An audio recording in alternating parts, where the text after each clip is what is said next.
Buongiorno, paesani. I'm John Viola. And I'm Rossella Rago, and we are coming to you from the San Gennaro feast on Mulberry Street for an exciting new project between the Italian-American podcast and the Italian Sons and Daughters in America.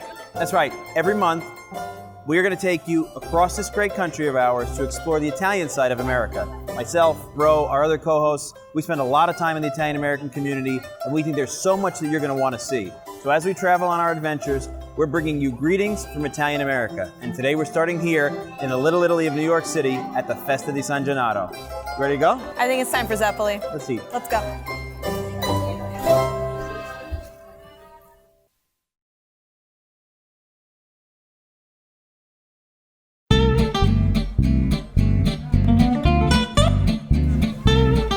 If you're joining us for this magnificent feast of San Gennaro, known around here as Ffeste, tutte, the feast of all feasts, the first thing you need to know is that you're taking part in an Italian-American tradition of over 90 years.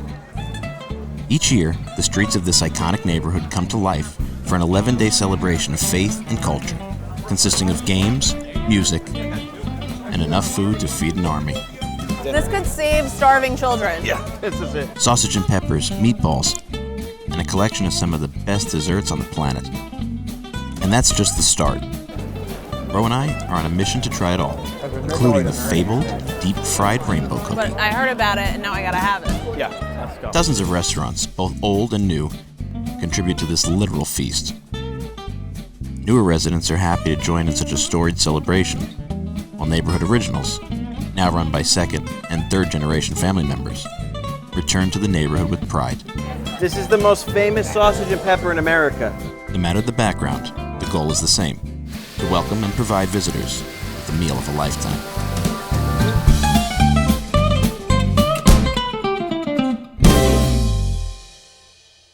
Tri-colored cookies. Oh my god, deep fried rainbow cookies sounds like a thing. We gotta get some torrone first. Oh, torrone is a must. Torrone. The food here is great, and, like I said, there's plenty of it. But to truly understand what we're really celebrating here, it's important to go back. All the way to the 4th century in Naples, Italy, during a time of rampant Christian persecution. Gennaro, the Bishop of Benevento, and now the patron saint of Naples, had tried to intercede for the release of a local deacon who was being held prisoner. Gennaro's attempts, however, were met with great resistance, and he too was arrested and later beheaded. Samples of his blood were collected by the faithful and stored in special glass vials, known as amipoles, where they periodically liquefy, a miracle that occurs around 3 times each year. His feast day, celebrated each year on September 19th, observes the anniversary of his martyrdom and celebrates this fascinating miracle. The feast officially made its American debut on September 19th, 1926, right here in Little Italy. Newly arrived Italian immigrants, many from Naples, gathered along Mulberry Street for what has since become the quintessential staple in the Italian-American feast calendar. And nearly 100 years later, the tradition is still alive and well, proudly observed by Italians and Catholics all over the world. Although, personally, I think we do it best right here in New York.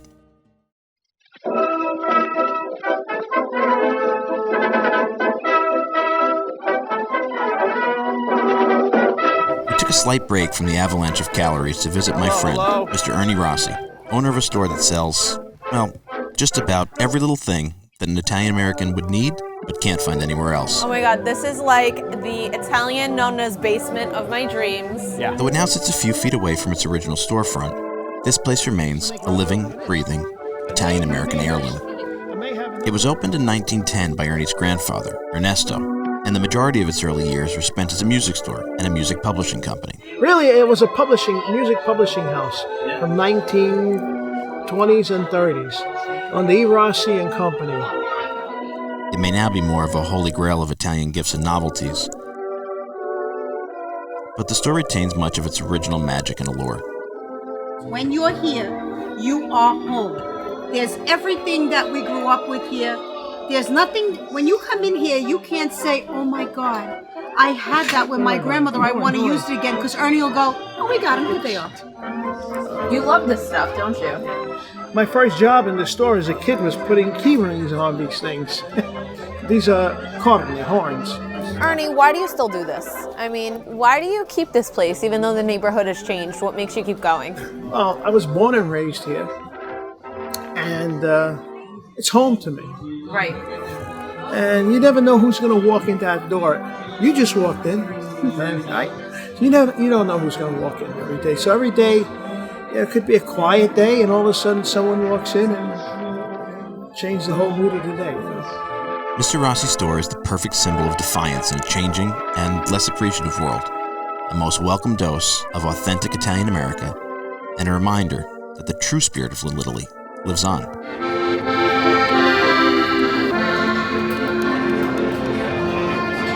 Okay, it had amazingly been about a whole hour since we last ate, and we still had a few places to hit. The good news was, we'd finally tracked down those deep-fried rainbow cookies. The fried rainbow cookies of the San Gennaro feast. This is not an urban legend. They exist. They're real. They're red, white, and green, and they look beautiful. Let's see how they taste. Bad news? They were just a little too sweet. Wow. That is very sweet. Wow, wow. So, we stopped by La Bella Ferrata and learned about another take on the popular tricolor cookie. You know how they make the rainbow cookies? Yes. When they slice them, they get exposed to air, so they dry up. So we turned it into a donut and dipped it in chocolate, and it stays moist on the inside. The end result? Perfecto.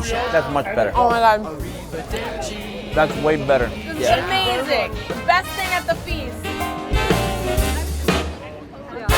Before we could bring our day to a close, we managed to have a few more Italian-American classics.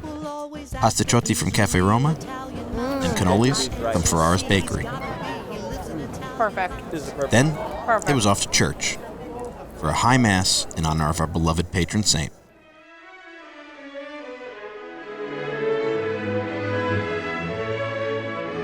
Most Precious Blood Church, opened in 1891, is considered by many to be the heart and soul of Little Italy. The church is officially the only national shrine to San Gennaro, and the place we gather to celebrate the most central theme of this wonderful feast, our faith.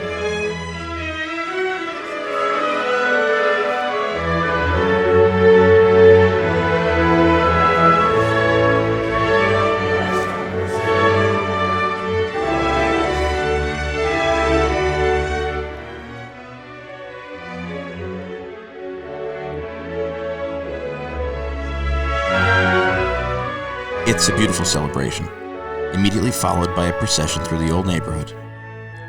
Amidst the serenade of brass and the cheers and hollers of the faithful,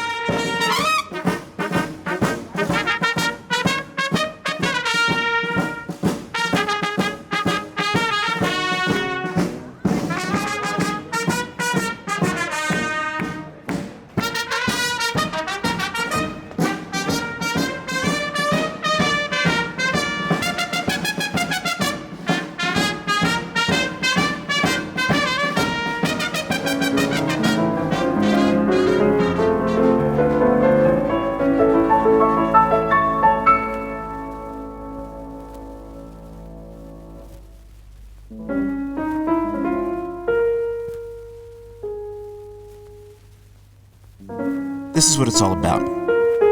The ritual, the custom, the proper ingredients to a festival destined to live on and thrive for another 93 years. And then some. As most occasions do, these 11 days fly by.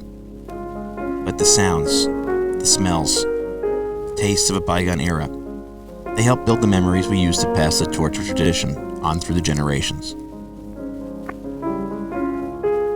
And one day, we'll be the elders, sharing our stories of what it was like to view these festivities through our own youthful senses.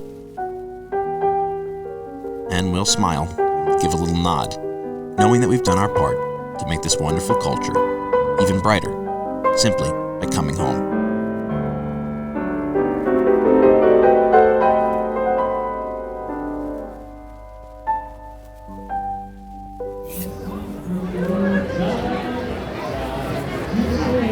Oh my God, guys, we had the best time today. From all of us, the Italian American podcast, here at the Festa Tutte Feste, San Gennaro. We'll see you next time. Ciao. I can't anymore. Far l'amore con te, you're all I dream of. Far l'amore con te is all I care to do. Far l'amore con te, every waking hour. Far l'amore con te, my heart belongs to you. Far l'amore con te, I'll always, always love you. Thank you. Love it. Bravo.